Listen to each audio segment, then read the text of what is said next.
Okay, so welcome. Hopefully you can all hear me. So welcome to NCEA Level 1 Physics, AS 22047, which is the journal coming up in the middle of the week, demonstrating understanding of energy in a physical system. So the idea we'll go through some slides with some definitions potentially and just the core concepts of standard. And in the chat, if you've got any questions as we go through them, then I am here to answer them. Okay. So obviously the name of the standard involves energy. So energy is the ability to do work. Okay, so work, as you should have learned in class, is the amount of force that is applied over a distance, and that requires energy to do that, apply that force. And the work done is equal to the energy. Yes, the questions will probably be different as well. So basically, there's also an addition. I've also added another slide around Ohm's law. But yeah, it's very similar to last year's presentation, but it's basically the questions are what are going to drive this webinar. So thank you for the comment. So both work and energy are measured in joules. Okay, so the example of that would be to lift this apple you see on this slide here upwards by 1 meter requires 1 joule of energy. And the reason why the slides are the same essentially is because not much has changed in the standard. Okay, but questions are what we're looking for to try and drive the conversation for what you need to revise for in a couple of days. Okay, so the forms of energy. So the main forms of energy with definitions. Okay, the thermal energy is the energy of an object due to its temperature. Okay, and it's also referred to as heat energy. So that's an important definition there. If you're answering those questions, you need to refer to a heat energy as the type of energy. The light energy is the energy in the form of visible electromagnetic radiation, so Roy G. Biv, but light energy tends to also form and link to thermal energy, which is infrared, but that's a little bit more advanced than what you need for level 1. And electrical energy is energy transferred by electric current, because remember the standard is divided into 3 parts. So there's mechanical energy, which we'll look at first. Then there's the thermal energy, which we'll look at second. And finally, electrical energy, which we'll look at third. Then we have sound energy, which is the energy from sound waves. Kinetic energy, which is the energy of an object due to its motion, okay, the energy of movement, and it relates to its speed. So you have to know the equation for that, and we'll go into the equation later in this webinar. And then we have chemical energy. That's the energy released in the chemical reaction. So, for example, in a battery, you have a chemical reaction which releases the electrons. Okay, so it's basically stored chemical energy in the battery, which then gets converted into electrical energy. Then we have nuclear energy released into nuclear reactions. Probably won't be asked that in level 1 physics. That's more into level 2 and level 3. And we have the potential energy, which is due to an object's position. Primarily in this standard, we look at gravitational potential energy, which we'll look at in the later slide. But there's also elastic potential energy as well, which is more in the level 2 standard. And that, yes, so there you go, the gravitational potential energy and the elastic potential energy. Okay, so yeah, any questions, just put them in the chat and we can go through it. So we'll begin with mechanical energy, and the key concepts that begin with that is the idea of kinetic and gravitational potential energy. So chances are in the exam, you'll be asked a question about the conservation of energy, and it's usually an example of the conservation of energy between kinetic and gravitational potential energy. The classic idea of a ball dropping, say, from a height. So kinetic energy, as we learned in the first slide, is the energy possessed in an object due to its fact it's moving. And you need to remember the equation. Kinetic energy equals half the mass of the speed squared, so half mv squared. So in the exam, you will be given the equation, so you don't necessarily have to memorize it, but you will have to do for the merit and excellence questions, rearrangements of that equation. So you need to be familiar of how to rearrange the equations. Okay, and then we have gravitational potential energy, GPE, and that's the energy based on its position and based on the force of gravity. And the equation is, as you can see there, mass of the object times the gravitational field strength G, which is given to you in the exam. Usually it's 10 for level 1, and times the height. Okay, so what happens, say with the apple, you drop it from a height, so it goes from maximum gravitational potential energy, and then as it falls, it's transferred into kinetic energy. So at the highest point, when the apple is right at the top, it's all gravitational potential energy, so you calculate it with mass times gravity times height, and then as it falls, it loses gravitational potential energy, but it's transformed into kinetic energy until the bottom. And just before the bottom, it's all kinetic energy, so use the equation half mv squared. And that's all about the idea of energy transfers. So a key definition, usually a achieve level question, is state the law of the conservation of energy. Okay, and that's basically energy cannot be created or destroyed. It can only be transformed into different forms of energy. So in the previous slide, the gravitational potential energy was being transformed into kinetic energy. The total energy itself stays the same. It's just transformed into different forms. Okay, so as with our examples there, so work is basically energy transferred between objects using a force. Heating is energy transferred from hot to cold objects, which you'll do in the thermal energy section. And electricity is energy transferred from sources like batteries, which is chemical potential energy, to components like light bulbs. And then waves is energy transferred into sound and light. So that's ways energy, the 4 ways energy can be transferred. Okay. So it's also quite possible in an achieved or merit level question, you will be given energy LOL charts. Okay, the reason why they're LOL is you have a graph to begin with, which is the first L, which is the energy at the start of something happening in the system. And then you have the system in the O part, and then the second L is how it's changed or transformed.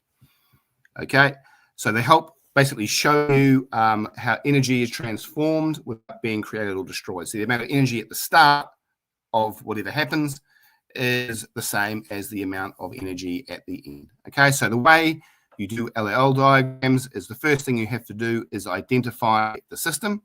So just looking at definitions, so the system is essentially the objects that you're actually investigating. So for example, in the apple example, the object you're investigating is apple.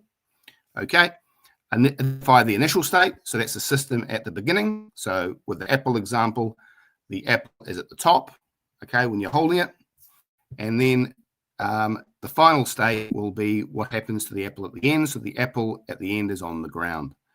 So you determine what's changed. So what energy forms at the beginning. So you've basically got gravitational potential energy at the beginning, and that's transformed into kinetic energy at the end. Then you draw the chart, okay? And going back to the previous slide, here, those 4 different energy transfers, okay, where is it? Work, heating, electricity, and waves. You can add energy processes using arrows to indicate the energy is entering or leaving the system. But the key point is that the energy at the start, total energy at the start, using your diagram, has to equal the energy going out. So that's usually an achieved kind of merit level question. Okay, so the key point is the conservation of energy. Okay, so we just discussed that energy cannot be created or destroyed. It just means the total energy in the system remains the same. Okay, so again, going back to that one example of the apple falling from a tree, we have gravitational potential energy at the beginning, and then it's converted all to kinetic energy as it accelerates towards the ground. But the total amount of gravitational potential energy plus kinetic energy always has to equal the sum. Okay, so at the beginning, because kinetic energy is 0, it's all gravitational potential energy. And at the bottom, because its kinetic energy is the maximum and there's no gravitational potential energy, it means that all the total energy now equals kinetic energy. And that's where we use the energy LOL diagrams to actually show that and show that the amount of energy is the same. Okay. But there is a point. So in the real world scenarios, some energy is always lost to surroundings, usually in heat. So for example, friction. So for brakes, for example, you're going to create heat energy when you're braking. And we consider that wasted energy, but basically the sum at the beginning at the end has to be equal sum. Okay, so that comes to useful and wasteful energy. Okay, so useful energy is where the energy is being created into its useful form. So looking at the light bulb example, the useful energy would obviously be light. So usually with light bulbs, that's around about 10% is useful energy. And then the rest is wasted energy. So if you touch a light bulb, that's going to be your thermal energy. A lot of it is lost as heat. Okay. And it's very hard to capture this energy and reuse it. So we call it wasted energy. And that comes down to energy efficiency. So it's basically how effective it is to convert useful energy into, into useful energy. So it means for a light bulb, its efficiency rating is about 10%. Okay, so that means that 90% is in not very useful forms, usually heat and sound. Okay, and the efficiency value is never greater than 1 because the energy output of the total system cannot be greater than the energy input. You cannot create new energy. Okay, so the equation that you'll be given in the exam is energy efficiency is equal to the useful energy output divided by the total energy input. And if you want to get the percentage efficiency, all you do is multiply that at 100. It gives a percentage value. Okay, so the higher the percentage, the more efficient the device. So for a light bulb, a filament light bulb is about 10% efficient, whereas these new incandescent ones are about 90% efficient. And you can never get greater than 100% efficiency. Okay, so you might be asked in the merit level question to how you can improve the efficiency. Okay, so to reduce heat loss, for example, in mechanical systems, you can use oil as a way to reduce friction. For electrical energy, you can decrease electrical resistance by using a different kind of wire, for example. In terms of air resistance, you can use more streamlined shapes, like in jet aircraft. And to reduce sound loss, you can, especially mechanical equipment, you can tighten loose parts in machinery. Any questions? Just put them in the chat. Okay, so we have power. So there's two types of power. There's electrical power and mechanical power. We'll look at mechanical power first, and then we can apply that to electrical power later in the webinar.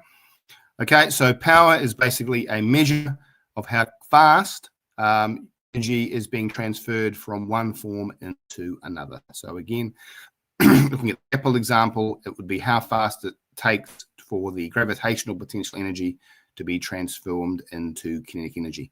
And the equation, which you will have in the exam, is the power equals the change in energy divided by the time.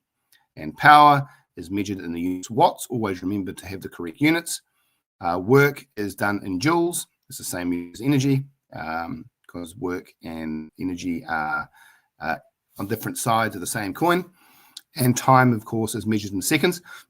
Be careful in the exam that you always look at the units and you are careful in making sure that they're all in the correct type of units. So time is always going to be in seconds. Another way of looking at a watt is that it's equivalent to 1 joule per second. Okay, so it's 1 joule of energy being transformed into a different form of energy per second. Okay, so that's the two equations that you have. The one equation really, it's the P equals delta E over T, which again, you might have to rearrange in merit and excellence questions. So you have to be familiar with the rearrangement as well. Okay, so that was mechanical energy. So is there any questions as you've been going through exam papers, as you've revised, that you have about mechanical energy? If there is, just put them in the chat. If not, we will continue on. I'll give you a few seconds if there's any questions. If not, we'll just push on and do the next section, which is heat energy.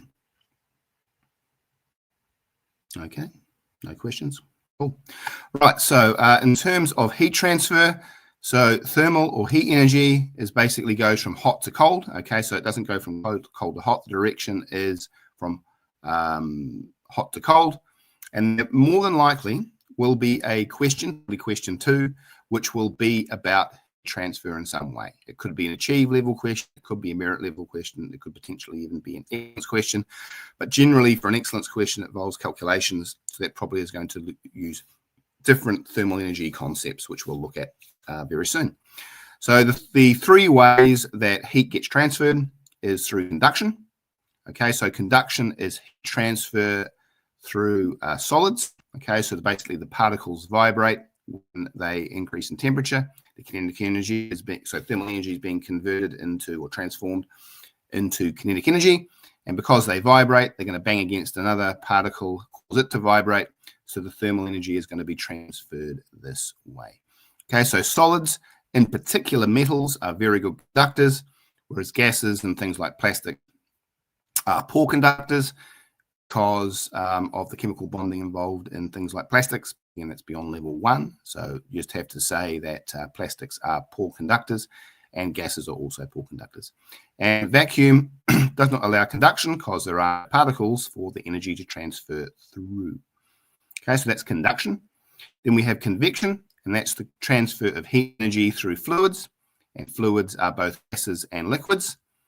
And that's where you also get convection currents. Okay, so basically what happens with a convection current is that you heat particles, and because they begin to spread out, they become less dense, they begin to rise. As they rise, they move away from the heat source, so then they begin to get closer together again, and because of that, they become denser and they sink. Okay, so it's known as a convection current. And there could potentially be a question on convection currents. I'm thinking that probably would be a merit level question to explain a convection current. And it does not occur in solids because solids can't move around, and doesn't occur in vacuum because, again, there are no particles. Last one is radiation. And we mentioned it briefly at the start, and that's the transfer of thermal energy by infrared waves. Okay, it's the only form of heat transfer that works in a vacuum, and it travels basically at the speed of light. And gases, it's easier for radiation to occur through gases like the atmosphere, for example, greenhouse effect, than it is for liquids, and liquids more than solids. And I would suggest that in this type of question in the exam, it's more than likely going to be a question around something like a thermos, and you have to basically explain how heat transfer occurs within a thermos using potentially convection, radiation, and conduction. So knowing those definitions down pat is probably where you're going to get your achieves, and being able to explain it through the heat transfer mechanisms are where you're going to get your merit and excellence. Okay, so explaining why, for example, a vacuum stops convection and conduction would be a classic example of merit level question because there are no particles for the heat transfer in. Okay. Then we have thermal radiation. Okay, so every object basically emits thermal radiation until we get to absolute zero, minus 273.15 degrees Celsius. Okay, and hot objects obviously emit more of this thermal radiation. And dark and rough surfaces emit and absorb radiation better than bright and polished surfaces. And that kind of makes sense. When you think about it, on a hot day, you wear a white shirt to try and cool down. You don't wear a black shirt because the white shirt is going to reflect the thermal radiation from the sun, whereas a dark one will absorb the radiation. And bright and polished surfaces reflect radiation better than dark and rough surfaces. Again, it makes sense. Say a mirror is going to reflect a lot more than a piece of wood, for example. Okay, so again, this would probably be a merit or excellence level question where you might be given some experimental results or some sort of scenario where you have to explain how radiation is absorbed in different surfaces. Probably a merit level, I wouldn't think, actually, rather than excellence. Okay, so this is probably an excellence level question, probably in a question 2. It would be specific heat capacity. So specific heat capacity is basically the energy required to raise a temperature of 1 kilogram of substance by 1 degree Celsius or 1 Kelvin. Because you're level 1, it's probably 1 degree Celsius will be. We haven't really learned about Kelvin yet until we go into level 2 physics. That's an achieved kind of that definition would be probably a very good achieve type question they could possibly ask. And it's basically a measure of how much energy a material can store. Something for a merit level, they might give you some numbers to play around with and put it into the equation. Okay, so the equation is the thermal energy equals the mass of the substance times the specific heat capacity, which you'll be given in the question, and times the temperature change, which will be given in the question, but you're going to have to basically adjust it slightly because the temperature change is going to be the final temperature minus the initial temperature. Okay, the final temperature in the question minus the starting temperature initial. Okay, so you plug those numbers in probably at a merit level, or actually them will be an achieve level. Rearranging them be a merit or excellence question, and that would be how you would do that. Okay, the key point too, that usually they use questions around water, and I'll give those numbers as well, because water has a very high specific heat capacity, meaning it's very good at absorbing a lot of energy without becoming very hot, luckily, otherwise we'd all have all our water evaporate and would be no life on Earth. It's also very good at taking time to release thermal energy. Thankfully, due to climate change, we have lots of oceans to absorb the energy. Then we have latent heat. So I'm thinking a latent heat question would probably be a merit level question. So basically, the latent heat is going to be the energy. Okay, so question there, does the specific heat capacity stay constant? Yes, it's constant for a particular substance, hence why it has specific. So for example, water is about 4,200 joules per kilogram per degree Celsius, whereas something like aluminium's around about 800, 900 joules per kilogram per degree Celsius. So it stays constant for the substance, but between substances it is different. And you will be given those numbers in the exam to do those calculations.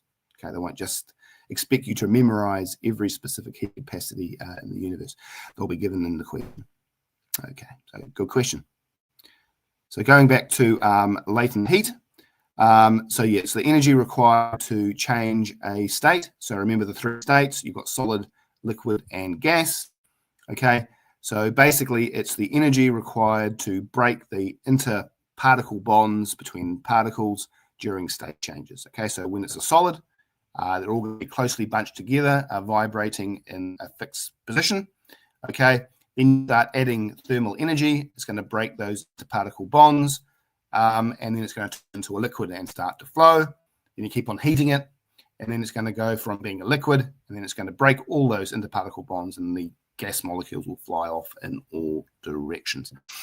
The point is for that is that when that's happening, there is no increase in temperature of substance because all the thermal energy is being used to basically break those interparticle bonds. Because temperature is a measure of the kinetic energy of a substance, and basically when those particles are being broken, all energy is being used to break the particle bonds. It's not being used to make the particles move. Okay, so just like specific heat capacity, there is specific latent heat. Okay, so it's energy needed to change the state of 1 kilogram of a substance without changing its temperature. And you'll be given those numbers in the exam, so you don't have to worry about memorizing anything, but you will have to be able to use the equation. Okay, and the equation is going to be E thermal. I'll put it in the chat actually, so I didn't actually have it in my slides. So it'll be E thermal equals the mass times the specific latent heat. Yeah, there we go, put it in there. Okay, and there's two types of specific latent heat. There's latent heat of fusion. That's the energy needed for melting 1 kilogram of a solid. And then a latent heat of vaporization, which is needed to basically turn 1 kilogram of a liquid into its gas, associated gas. So when you are putting energy in, it's a positive value, and when you're taking it out, it's a negative value. So that's an important thing to note as well. So when you're melting something, the latent heat of fusion is positive, and then when it's going back and you're freezing it, it's actually now negative because you're actually releasing energy into the atmosphere to form those bonds again. It's the same for vaporization, so it's positive going from liquid to gas, and it's negative going from gas back into liquid condensation. Okay.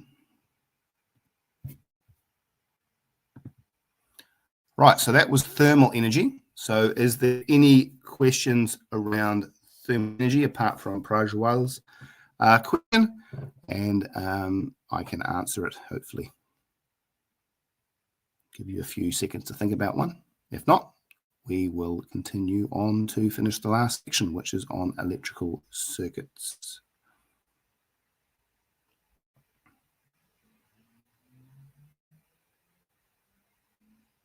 Cool. Okay, so the last last type of energy is electrical energy. So basically, electrical circuits you begin with. Oh, difference between vibrating and particles. Okay, right. So good question. So with a solid, they are vibrating, but they are vibrating in a fixed position. Okay, because vibration only stops at absolute zero, and we don't get that cold. Okay, so it's always important to remember they are always vibrating particles, but in a solid, they're in fixed position. Okay, so in a liquid, then we're now breaking those interparticle bonds. So they're slightly more separated. They're now moving around a bit more, and they can flow. Okay, so liquids and gas, the particles can move between each other, and so that's why we can say they flow. And then for a gas, well, we say it's a perfect gas. It's an assumption, but we say perfect gas. It means all the interparticle bonds are now broken, and they're all shooting off in all directions. So they're really fast moving. There's no vibrations anymore. They're just really moving around fast in the container or around the atmosphere. Okay, so vibrations are really only happening when you think about it in a solid because they're vibrating in a fixed place. So that hopefully answers your question. Cool. Right, so electrical circuits. So we'll start off with electrical charge. So basically the charge flows through the circuit. Okay, and remember the circuit always has to be closed. There is no electricity flowing if it is open. Okay, so you need to have a closed circuit, and you also need to have some sort of chemical potential energy pushing the electrons around, for example, a battery.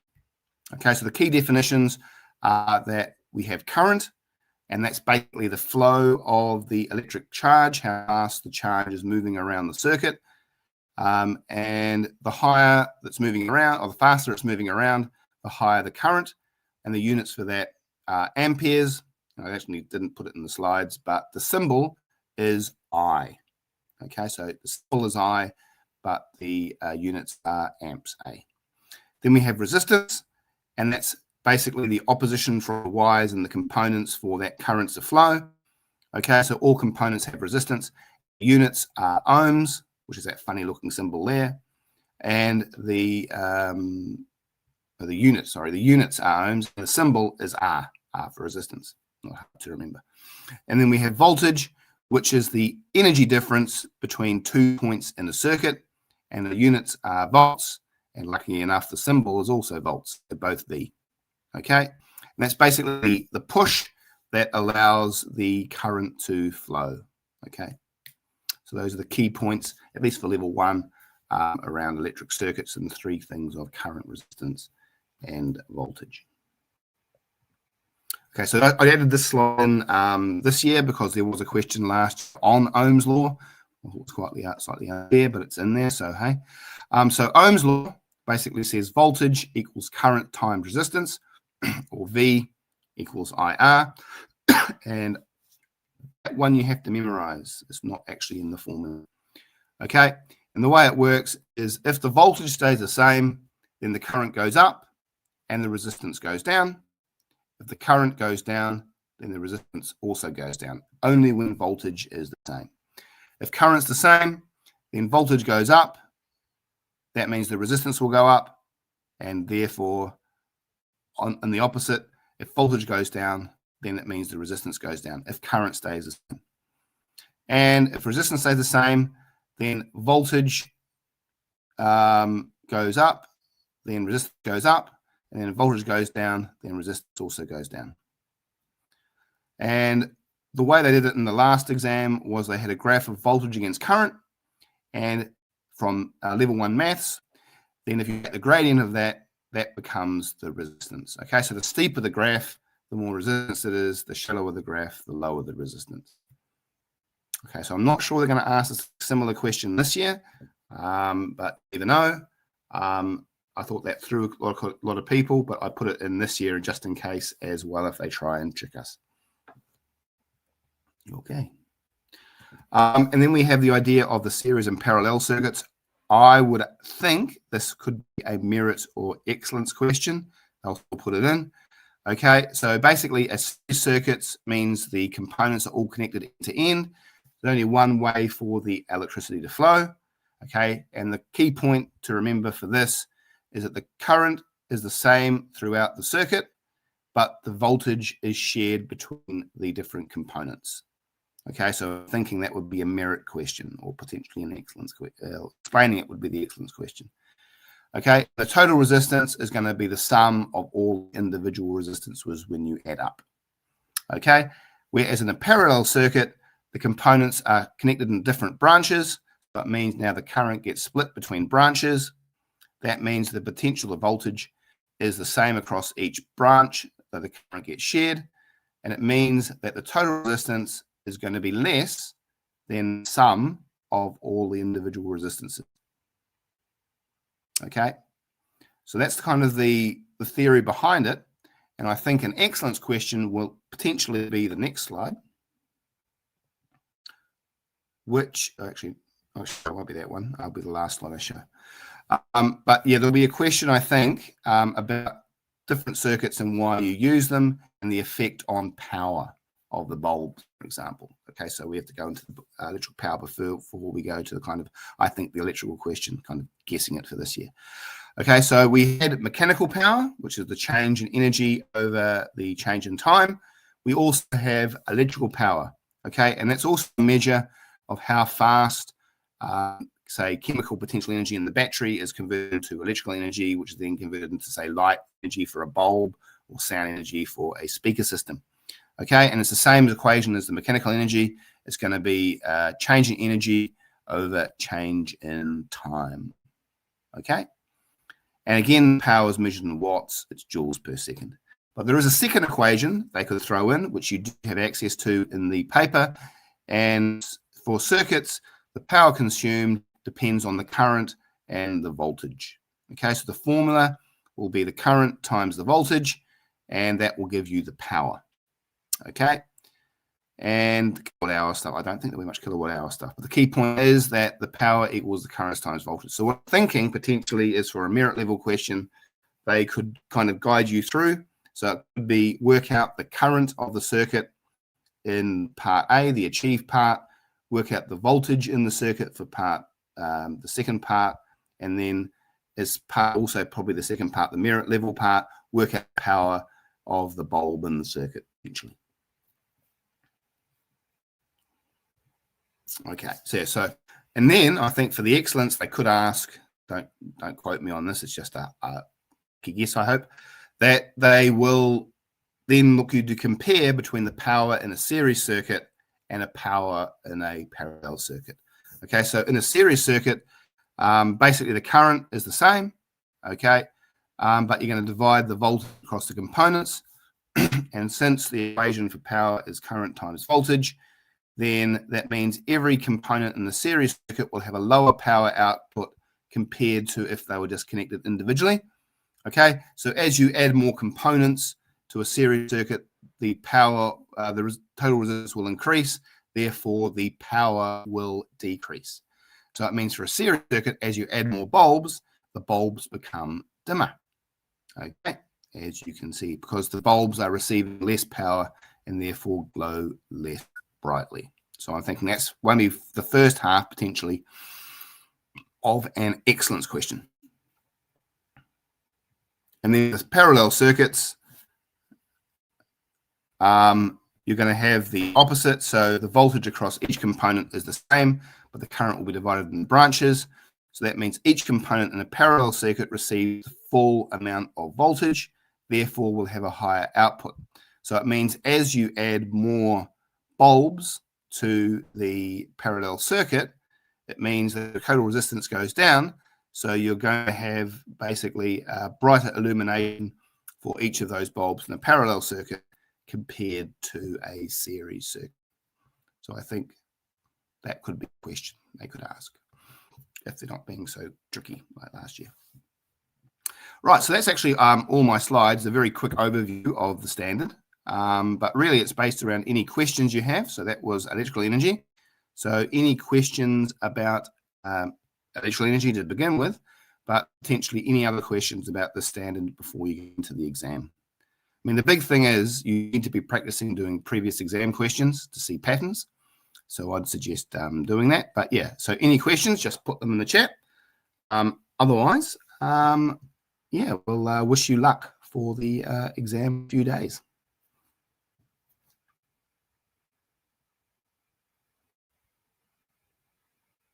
Okay, any questions? Right, so if there's no questions, basically if you have any over the next few days, there is a comment section in this video once I've published it and ended the stream. So just putting those questions in, I can hopefully answer those questions in due course. Oh, here we go. If we had to take away anything from this to prepare for the exam, what would it be? Yeah, well, I think the key point is that it's a new standard, but there's NZIP exams that your teacher should have. There's also a couple of exam examples now on the NZQA website. So I would have a go at just doing those problems, seeing where the themes are. So there's definitely be a question on this, for example. There's going to be a question on energy conservation. There's definitely going to be a question on thermal heat capacity or latent heat, or heat transfer in question 2. So it's those key patterns that they will be looking for in the exam. So I think the key point is go the next 2 days, just going through those previous exam questions and seeing the patterns and what they're actually looking for, the mark scheme in terms of definitions and language. So that would be the key point I would probably put forward. Yeah.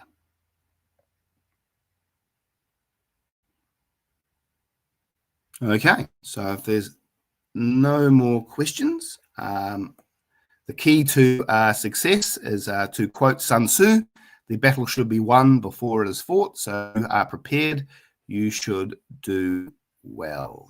Okay. Oh, I guess, Cameron, thinking also practicing rearranging equations, because that's going to be definitely part of the merit questions and excellence questions as well. Yeah, so that's what I was thinking. So in terms of excellence, the key point is to get achieved. Basically, it's just plugging in numbers and simple definitions. Merit, you're looking at rearranging equations, pretty much. So 2 equations. So doing one equation, then applying it to a second equation and doing the calculation there. And for excellence, the E7 and E8 questions, you're looking at actually having to explain it. Okay, so these are the key points. So this slide here, for example, explaining why light bulbs are brighter with a parallel circuit compared to a series circuit. That's due to the resistance being not combined in a series circuit, in a parallel circuit compared to being combined. They add up the sum in a series circuit. So understanding those concepts. Yeah, so that's the key to getting excellence, actually having a deep understanding. So actually going and being able to explain the physics concepts, not just being able to describe them. That's where you're getting your achieved, basically. Cool. Okay, so yeah, any other questions after the webinar finishes, then just put them in the comments and I'll have a look at them probably tomorrow. Yeah, all the best for the exam. Okay, bye for now.